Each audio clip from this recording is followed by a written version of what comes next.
ഒരുപാട് പേര് ചോദിച്ച ഡൗട്ടാണ് കറണ്ട് അഫയേഴ്സിന് എങ്ങനെ പ്രിപ്പയർ ചെയ്യണം, ഏത് രീതിയിൽ പ്രിപ്പയർ ചെയ്താൽ നമുക്ക് ഫുൾ മാർക്ക് നേടിയെടുക്കാൻ കഴിയുമെന്നുള്ളത്.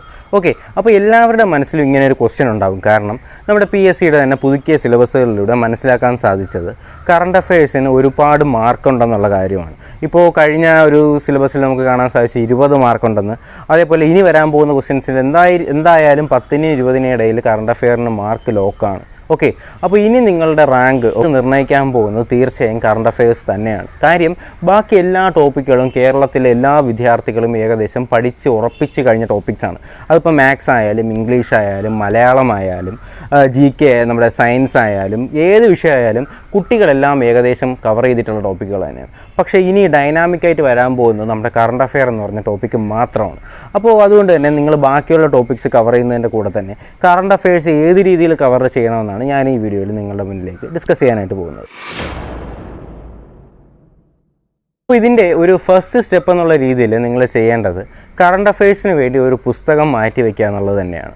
അപ്പോൾ നമുക്കറിയാം ഒരുപാട് കറണ്ട് അഫെയർ നമ്മൾ ഡെയിലി കേൾക്കുന്നതാണ്. അപ്പോൾ ഈ കറണ്ട് അഫയേഴ്സ് പഠിക്കുന്നതിൽ ഒരു പ്രധാന പങ്ക് നമ്മുടെ പത്രങ്ങൾ വഹിക്കുന്നു എന്ന് പറഞ്ഞാൽ നിങ്ങൾ എത്ര പേര് വിശ്വസിക്കും?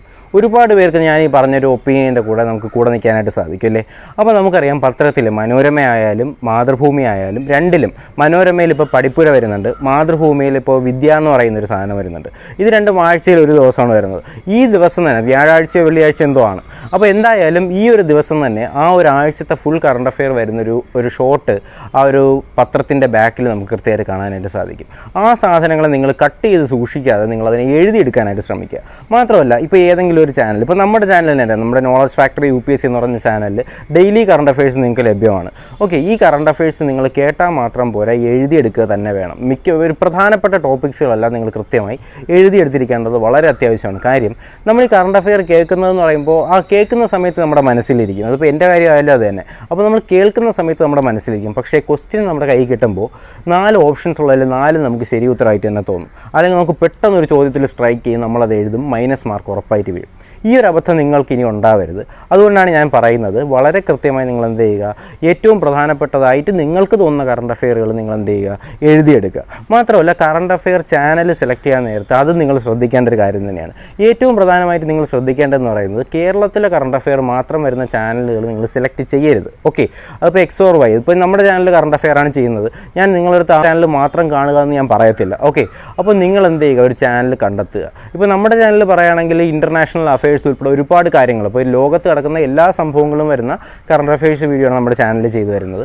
അപ്പോൾ ആ വീഡിയോസ് നിങ്ങൾക്ക് തീർച്ചയായും ഉപയോഗപ്പെടുന്ന ഒരു വീഡിയോ തന്നെയായിരിക്കും. അപ്പോൾ ഏതെങ്കിലും ഒരു ചാനൽ നിങ്ങൾ സെലക്ട് ചെയ്യുകയാണെങ്കിൽ അത് കേരളത്തിൻ്റെ കറണ്ട് അഫെയർ മാത്രം വരുന്ന വീഡിയോസ് നിങ്ങൾ സെലക്ട് ചെയ്യരുത്. കാര്യം ചോദ്യം വരുന്ന ആ രീതിയിലായിരിക്കത്തില്ല. ചിലപ്പോൾ PSCയിൽ ആ രീതിയിലായിരിക്കും. പക്ഷേ നമുക്ക് SSC എക്സാംസ് എഴുതുന്നവരായാലും റെയിൽവേ എക്സാംസ് എഴുതുന്നവരായാലും അതേപോലെ UPSC സിവിൽ സർവീസ് എക്സാം എഴുതുന്നവരായാലും കാര്യങ്ങൾ കുറച്ചും കൂടി ബ്രോഡായിട്ട് നിങ്ങൾ അറിഞ്ഞിരിക്കേണ്ടത് വളരെ അത്യാവശ്യമാണ്.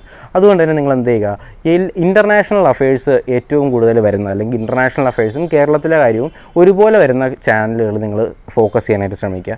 പിന്നെ ഞാൻ നേരത്തെ പറഞ്ഞ പോലെ കറണ്ട് അഫയേഴ്സ് എഴുതി തന്നെ എടുക്കുക. ഏറ്റവും പ്രധാനമെന്ന് നിങ്ങൾക്ക് തോന്നുന്ന ഉത്തരങ്ങൾ നിങ്ങൾ എന്ത് ചെയ്യുക, ചോദ്യോത്തരങ്ങൾ നിങ്ങൾ എഴുതിയെടുക്കുക. മാത്രമല്ല ഒരു കാര്യം പറയാനുള്ളത് ആപ്ലിക്കേഷൻസിൻ്റെ കാര്യമാണ്. കറണ്ട് അഫെയർ ആപ്ലിക്കേഷൻസ് സെലക്ട് ചെയ്യാൻ നേരത്ത് നിങ്ങൾ ചെയ്യേണ്ടത് മോക്ക് ടെസ്റ്റുകൾ വരുന്ന ആപ്ലിക്കേഷൻസ് എടുക്കുക. അല്ലെങ്കിൽ ക്വസ്റ്റ്യൻ ആൻസർ രീതിയിൽ കറണ്ട് അഫെയർ നിങ്ങളുടെ മുന്നിലേക്ക് എത്തിക്കുന്ന ആപ്ലിക്കേഷൻസ് നിങ്ങൾ എന്ത് ചെയ്യുക, സെലക്ട് ചെയ്തെടുക്കുക എന്നുള്ളതാണ് ഏറ്റവും പ്രധാനപ്പെട്ട കാര്യം എന്ന് പറയുന്നത്. അപ്പോൾ ഞാൻ ഇന്നാളൊരു ആപ്ലിക്കേഷൻ കണ്ടതിലെല്ലാം വളരെ നല്ലൊരു ആപ്ലിക്കേഷനാണ്. ഞാൻ പേര് പറയുന്നില്ല, നിങ്ങൾക്ക് തന്നെ അറിയാം ഒരുപാട് ആപ്ലിക്കേഷൻസ് നിലവിലുണ്ട്. ഞാനിപ്പോൾ പേര് പറയുകയാണെങ്കിൽ അത് ആ ആപ്ലിക്കേഷൻ പ്രൊമോട്ട് ചെയ്യുന്ന രീതിയിലോട്ടായി പോകും. അപ്പോൾ ഞാൻ പേര് പറയുന്നില്ല, നിങ്ങൾക്ക് നമ്മുടെ പ്ലേ സ്റ്റോറിൽ ഒരുപാട് ആപ്ലിക്കേഷൻസ് അവൈലബിൾ ആണ്. ഓക്കെ, അതിൽ ചോദ്യോത്തരങ്ങൾ ക്വസ്റ്റ്യൻ ആൻസർ അല്ലെങ്കിൽ MCQ രീതിയിൽ വരുന്ന കറണ്ട് അഫെയർ ആപ്ലിക്കേഷൻസ് ഉണ്ട്. ഓക്കെ, ആ ഒരു മെത്തേഡ് നിങ്ങൾ എന്ത് ചെയ്യുക, ഫോളോ ചെയ്യാനായിട്ട് ശ്രമിക്കുക. ഓക്കെ, അപ്പോൾ ഞാനിപ്പോൾ ഒരു 2 ആഴ്ച മുന്നേ ഒരു ആപ്ലിക്കേഷൻ കണ്ടത്, വളരെ നല്ലൊരു ആപ്ലിക്കേഷനാണ്. ആ ഒരു ആപ്ലിക്കേഷനിൽ വരുന്നതെന്ന് പറയുന്നത് ക്വിസാണ്. എന്ന് പറയുമ്പോൾ നമുക്ക് വേറൊരാളുമായിട്ട് നമുക്ക് ക്വിസിൽ ഏർപ്പെട്ടുകൊണ്ട് കറണ്ട് അഫയേഴ്സ് പഠിക്കാമെന്നുള്ള രീതിയിലുള്ള വളരെ മനോഹരമായിട്ടൊരു ആപ്ലിക്കേഷനാണ്. നിങ്ങളൊന്ന് സെർച്ച് ചെയ്താൽ നിങ്ങൾക്ക് കിട്ടുന്നൊരു ആപ്ലിക്കേഷൻ തന്നെയാണ്. ഓക്കെ, അപ്പോൾ അങ്ങനെയുള്ള ആപ്ലിക്കേഷൻസ് നിങ്ങൾ എന്ത് ചെയ്യുക, കൂടുതൽ നിങ്ങൾ ഫോക്കസ് ചെയ്യാനായിട്ട് ശ്രമിക്കുക. പിന്നെ ഒരു കാര്യം, കറണ്ട് അഫയേഴ്സ് പഠിക്കുന്നവർ പ്രധാനമായിട്ട് 2 തരത്തിലാണുള്ളത്. ഒന്ന് ജോലിക്ക് പോയിട്ട് വന്ന് പഠിക്കുന്നവർ, ഇപ്പോൾ ഡെയിലി വർക്കിന് പോകുന്നവരുണ്ട്, അപ്പോൾ ജോലിക്ക് പോയിട്ട് വന്ന് പഠിക്കുന്നവരുണ്ട്. മാത്രമല്ല ഫോക്കസിങ് നമ്മുടെ പഠിത്തത്തിൽ മാത്രം മുഴുകിയിരിക്കുന്ന കുട്ടികളുമുണ്ട്. അപ്പോൾ ഈ രണ്ട് സെക്ഷൻ ഓഫ് ആൾക്കാരും ചെയ്യേണ്ടത് രണ്ട് രീതിയിലുള്ള കറണ്ട് അഫയേഴ്സ് പ്രിപ്പറേഷനാണ്. ഇപ്പോൾ ഇതിൽ ജോലിക്ക് പോയിട്ട് വരുന്നവർ ഒരു വലിയ PDF എടുത്ത് വെച്ചിട്ട് വായിക്കാൻ നിന്നാൽ എങ്ങനെ ഇരിക്കും? കംപ്ലീറ്റ് ആവുമോ? ഒരിക്കലും കംപ്ലീറ്റ് ആവത്തില്ല. അപ്പോൾ അങ്ങനെയുള്ളവർ ചെയ്യേണ്ട കാര്യം എന്ന് പറയുന്നത് എന്താണ്? നിങ്ങൾ ക്യാപ്സ്യൂൾ രൂപത്തിൽ കറണ്ട് അഫയേഴ്സ് കിട്ടുന്ന ചാനൽസോ അല്ലെങ്കിൽ കറണ്ട് അഫയേഴ്സ് കിട്ടുന്ന ആപ്ലിക്കേഷൻസോ നിങ്ങൾ എന്ത് ചെയ്യുക, മാക്സിമം എഫക്റ്റീവായിട്ട് യൂസ് ചെയ്യുക എന്നുള്ളത് തന്നെയാണ്. ബാക്കിയുള്ളവർക്ക് എന്ത് ചെയ്യാൻ കുറച്ചും കൂടി വൈഡായിട്ട് കാര്യങ്ങൾ മനസ്സിലാവാനായിട്ട് മെറ്റീരിയൽ സെലക്ട് ചെയ്യുക എന്നുള്ളത് വളരെ ഇമ്പോർട്ടൻ്റ് ആണ് കേട്ടോ. അപ്പോൾ എന്ത് ചെയ്യുക, ടെലഗ്രാം ഗ്രൂപ്പുകൾ ആവശ്യം പോലെയുണ്ട്, അതേപോലെ ചാനൽസ് ആവശ്യം പോലെയുണ്ട്. എല്ലാത്തിലും നിങ്ങൾ എന്ത് ചെയ്യുക, ഞാൻ പറഞ്ഞില്ലേ ക്യാപ്സ്യൂൾ രൂപത്തിൽ സാധനം കിട്ടുന്ന അല്ലെങ്കിൽ മെറ്റീരിയൽസ് നിങ്ങൾക്ക് അവൈലബിൾ ആവുന്ന ചാനൽസുകൾ നിങ്ങൾ എന്ത് ചെയ്യുക, കൂടുതലായിട്ട് ഫോക്കസ് ചെയ്യുക. ഓക്കെ, അപ്പോൾ ഞാൻ പറഞ്ഞത് ഓർക്കേണ്ട, ഒരു പുസ്തകം നിങ്ങൾ കറണ്ട് അഫയേഴ്സിന് വേണ്ടി മാറ്റി വയ്ക്കുക, ഡെയിലി ഇവൻറ്റ്സ് എഴുതിയെടുക്കുക. ഓക്കെ, അപ്പോൾ നമ്മുടെ ചാനലിൽ കൃത്യം 7 മണിക്ക് തന്നെ ഡെയിലി കറണ്ട് അഫയേഴ്സ് ലഭിക്കും. അതിലെല്ലാ ക്വസ്റ്റ്യൻസൊന്നും വലിയ ഇമ്പോർട്ടൻ്റ് ആയിട്ടുള്ള കാര്യമൊന്നുമില്ല. ഒരു ദിവസം ഒരു 10 ക്വസ്റ്റ്യൻസ് ആയിരിക്കും പറയുന്നത്.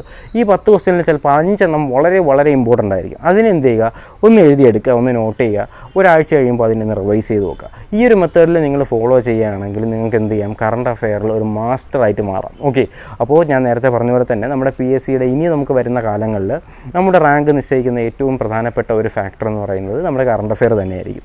അതുകൊണ്ട് ഈ ഒരു മെത്തേഡ് എന്ത് ചെയ്ത് നോക്കുക, നിങ്ങളൊന്ന് ഫോളോ ചെയ്ത് നോക്കുക. അപ്പോൾ ഞാൻ പറഞ്ഞ കാര്യങ്ങൾ ഒന്നും കൂടി പറയാം. ഒരു ചാനലിനെ ഫോക്കസ് ചെയ്യുക, ഡെയിലി ഒരു ചാനൽ ഫോക്കസ് ചെയ്യുക. അപ്പോൾ എന്ത് ചെയ്യും, അവരെ സ്ട്രാറ്റജീസിൻ്റെ കൂടെ ആയിട്ട് നിങ്ങളങ്ങ് പൊരുത്തപ്പെടും. അങ്ങനെ നിങ്ങൾക്ക് എന്ത് ചെയ്യാൻ പറ്റും, മാക്സിമം കറണ്ട് അഫെയർ അതിൽ നിന്ന് തന്നെ നിങ്ങൾക്ക് കിട്ടും. വേറെ എന്ന് പറയുന്നത് മെറ്റീരിയൽ സെലക്ട് ചെയ്യുക എന്നുള്ളതാണ്. അപ്പോൾ മെറ്റീരിയൽസിനകത്ത് നിങ്ങൾക്ക് ടെലഗ്രാം ഗ്രൂപ്പുകൾ ഒരുപാടുണ്ട്. നമുക്ക് കറണ്ട് അഫെയർ കിട്ടുന്ന ടെലഗ്രാം ഗ്രൂപ്പുകൾ ഒരുപാടുണ്ട്. അതിൽ നിന്ന് ഏതെങ്കിലും നല്ലൊരു ഗ്രൂപ്പ് നോക്കി നിങ്ങൾ എന്ത് ചെയ്യുക, ജോയിൻ ചെയ്യുക, മെറ്റീരിയൽസ് അതിൽ നിന്ന് എടുക്കുക. പിന്നെ ഒരു ആപ്ലിക്കേഷൻസ് നിങ്ങൾക്ക് താല്പര്യമുള്ള ആപ്ലിക്കേഷൻ, നിങ്ങൾക്ക് കൺവീനിയൻ്റ് ആയിട്ട് തോന്നുന്ന ഒരു ആപ്ലിക്കേഷൻ നിങ്ങൾ എന്ത് ചെയ്യുക, യൂസ് ചെയ്യുക. അതിൽ നിന്ന് മാക്സിമം അറിവ് നിങ്ങൾ അതിൽ നിന്ന് ഉണ്ടാക്കിയെടുക്കുക എന്നുള്ളതാണ്. ഓക്കെ, അപ്പോൾ ഇത്രയും കാര്യങ്ങൾ പറഞ്ഞുകൊണ്ട് കറണ്ട് അഫെയർ ആഴ്ചയ്ക്ക് എന്ത് ചെയ്യുക, ഓരോ ആഴ്ചയിലെ കറണ്ട് അഫെയർ അന്നത്തെ ശനിയാഴ്ചയോ ഞായറാഴ്ചയോ നിങ്ങളൊന്ന് റിവൈസ് ചെയ്യാനായിട്ട് ശ്രമിക്കുക. ഇങ്ങനെ നിങ്ങൾ ചെയ്യുകയാണെങ്കിൽ നിങ്ങൾക്ക് കറണ്ട് അഫെയറിന് കംപ്ലീറ്റ് ആയിട്ട് ഒരു മാസ്റ്ററായിട്ട് മാറാനായിട്ട് സാധിക്കും. അപ്പോൾ ഈ ഒരു മെത്തേഡ് നിങ്ങളൊന്ന് ഫോളോ ചെയ്ത് നോക്കുക. അപ്പോൾ ഇത് നിങ്ങൾക്ക് തീർച്ചയായും എഫക്റ്റീവ് ആവുന്നൊരു വീഡിയോ ആണ്. നിങ്ങളുടെ സുഹൃത്തുക്കൾ ആരെങ്കിലും PSC എക്സാംസ് എഴുതുന്നവരായാലും കോമ്പറ്റേറ്റീവ് എക്സാംസ് എഴുതുന്ന ഏതെങ്കിലും സുഹൃത്തുക്കളുണ്ടെങ്കിൽ നിങ്ങൾ എന്ത് ചെയ്യുക, ഈ വീഡിയോ നിങ്ങളുടെ സുഹൃത്തുക്കളിലേക്ക് എത്തിച്ചു കൊടുക്കുക. അവരും പഠിക്കട്ടെ കറണ്ട് അഫെയർ എങ്ങനെയാണെന്ന്. അപ്പോൾ നമുക്ക് അടുത്തൊരു വീഡിയോ ആയിട്ട് ഉടൻ തന്നെ കാണാം. അതുവരേക്കും ഗുഡ് ബൈ.